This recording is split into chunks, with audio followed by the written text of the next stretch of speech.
En ce jour d'automne, direction Pontoise dans le Val d'Oise. Cette fois-ci, c'est William qui m'accueille dans son jardin.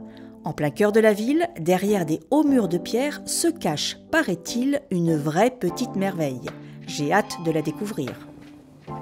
Salut Emmanuel. Salut William. Ça va? Très bien. Ouais, bienvenue. Merci, merci.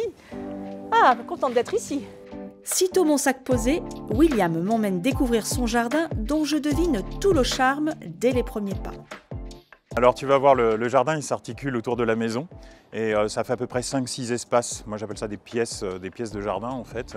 Et elles sont toutes aménagées et plantées un peu différemment. Donc tu vas voir, c'est des ambiances très différentes en fonction des pièces. J'ai hâte de voir la suite.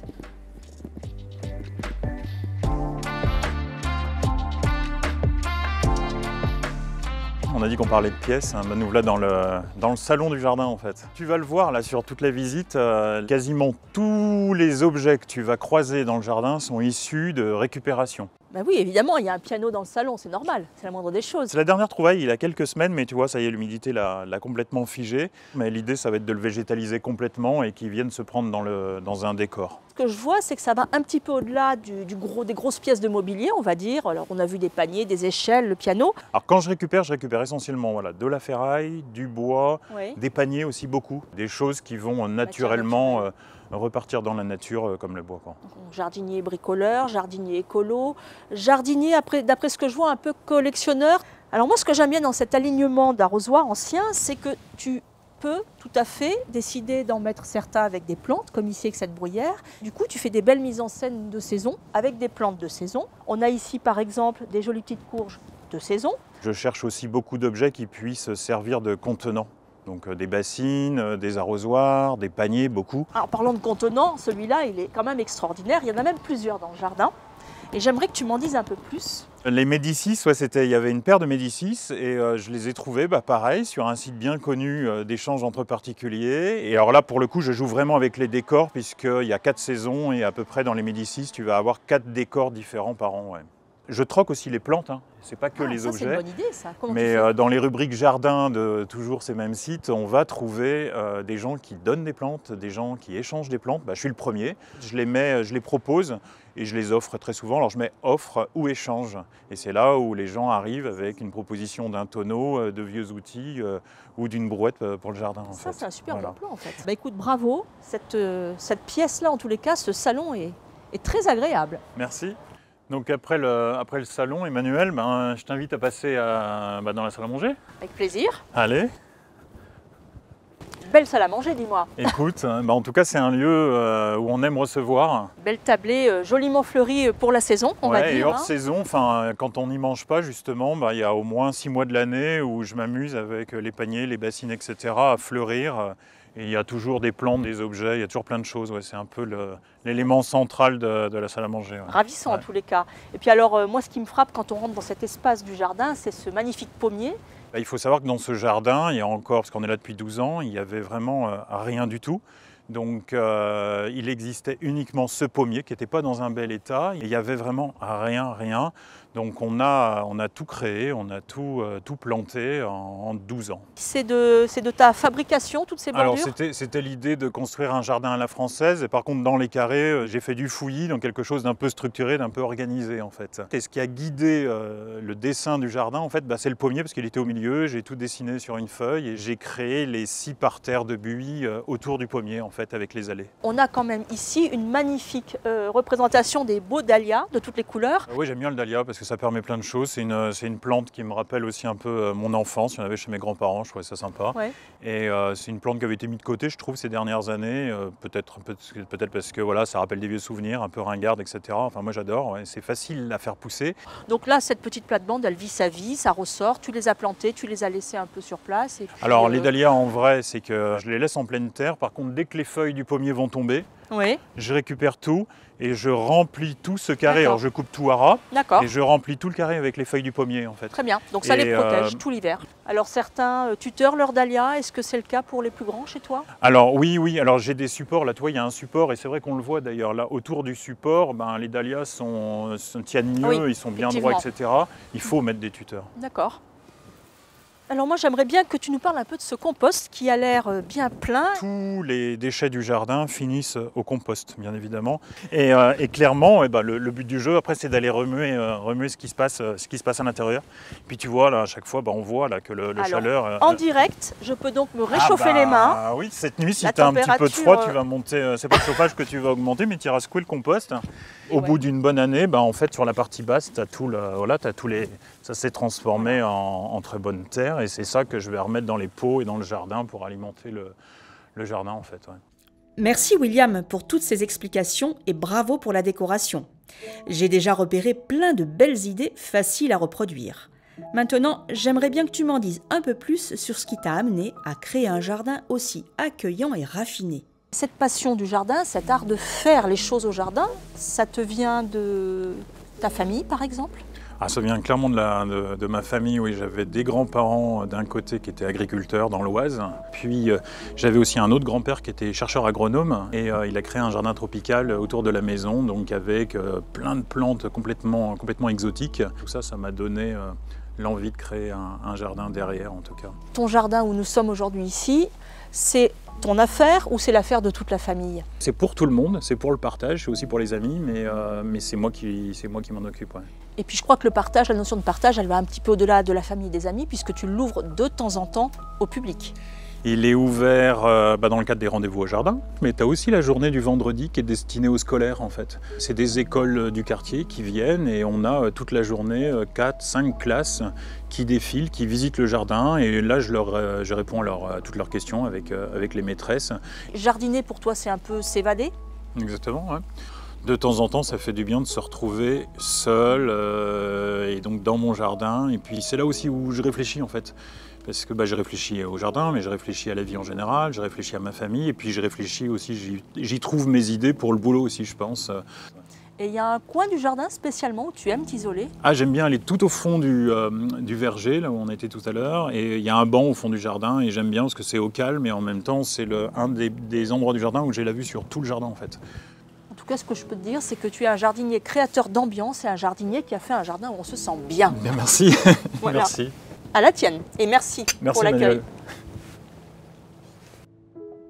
Après cette petite pause confidence autour d'un jus de pomme, nous poursuivons la visite à la découverte des autres pièces du jardin. Une belle surprise ici. On est complètement dépaysé par rapport au reste du jardin. La dernière pièce du jardin, ça c'est de l'inspiration de nos nombreux voyages. Donc l'idée c'était de profiter de cette cour qu'on avait. Alors elle était fermée, c'était un bâtiment, donc on a tout cassé. Là on a cassé la toiture, on a tout détruit. Alors ce qui frappe dans ce patio, William, c'est ce bleu qui habille une partie du mur. Il est très typique ce bleu, est-ce que tu peux nous en dire un peu plus ? C'est le fameux bleu majorel, je trouve qu'il se marie bien avec les plantes en fait, il met bien les végétaux en valeur. Le bleu tu le retrouves beaucoup en jardinerie sur les pots et donc aussi en récupération, il y a énormément sur le marché de pots bleus à récupérer et c'est le ton qui va sur le bleu majorel. Tu vois là les plateaux de table, je les récupère comme on les voit sur le mur et j'en ai fait des tableaux en fait. Ces plateaux ils avaient une structure, donc la structure tu la retrouves au pied du palmier par exemple, donc elle entoure, elle cercle le palmier. Et les pieds sont juste derrière, ils ont servi à garder bien droit l'arbre qui a été planté derrière. Alors c'est la première fois que je vois ce type de déco, mais je trouve ça très sympa. Ouais, merci. Quel talent William et quelle imagination! Parvenir à créer des ambiances aussi différentes dans un même jardin, je dis bravo. Et pour planter ma tente, l'endroit est tout trouvé. Ce sera au pied du pommier.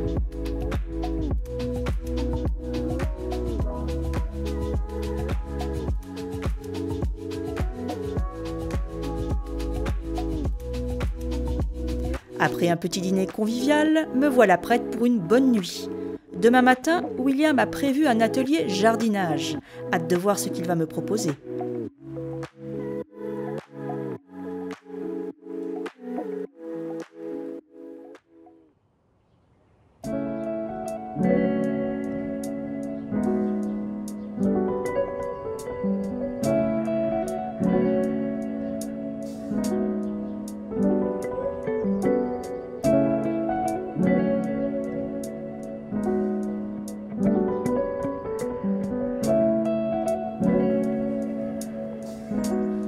Salut Emmanuel. Salut William, comment ça va? Alors, c'est toi surtout. Bah écoute, j'ai passé une bonne nuit. C'est vrai? Pas trop froid? Non, pas froid du C'est tout. vrai? Un petit peu humide avec l'automne, Ouais. mais c'est normal, Ouais. écoute. Est-ce qu'avant le café, tu passes par la salle de bain? Je t'ai Pardon? coulé un bain. Tu m'as coulé un bain. Oh là là, mon Dieu, mais cette baignoire, mais je suis pas certaine d'avoir envie d'y mettre les pieds là tout de suite, mais quelque chose me dit qu'elle a plein de fonctions, cette Ah, baignoire. elle n'est pas que décorative, ouais, elle sert, je l'utilise pour nettoyer les outils, mais aussi baigner les plantes avant de les replanter. Et puis je te cache pas que quand il fait bien chaud, en plein mois d'août, etc., et même avant le mois d'août, on s'est fait couler des bons bains, etc., pour profiter du jardin, voilà, sous le figuier et dans l'eau bien fraîche. Ouais. Alors William, ce matin, je sens que tu vas me présenter un petit atelier fort sympathique. Nous allons donc planter des bulbes de tulipes Exactement, qui fleuriront au printemps prochain. ouais, Et donc je c'est crois la bonne que période. on est parfaitement dans le timing, on va dire, à l'automne pour planter ces bulbes de tulipes. Donc les tulipes, je les mets en pleine terre, mais je les mets aussi beaucoup, soit dans des bassines en zinc, On précise que le fait qu'elles soient percées, ça va permettre un bon drainage. bien évidemment. Ouais, il faut de toute façon, si elle n'était pas percée, il faut percer la bassine pour l'eau puisse partir. L'autre solution, Emmanuel, c'est de planter dans des paniers aussi. Donc les paniers, il y en a, c'est hyper facile à récupérer et c'est vraiment des objets qui sont pas chers du tout.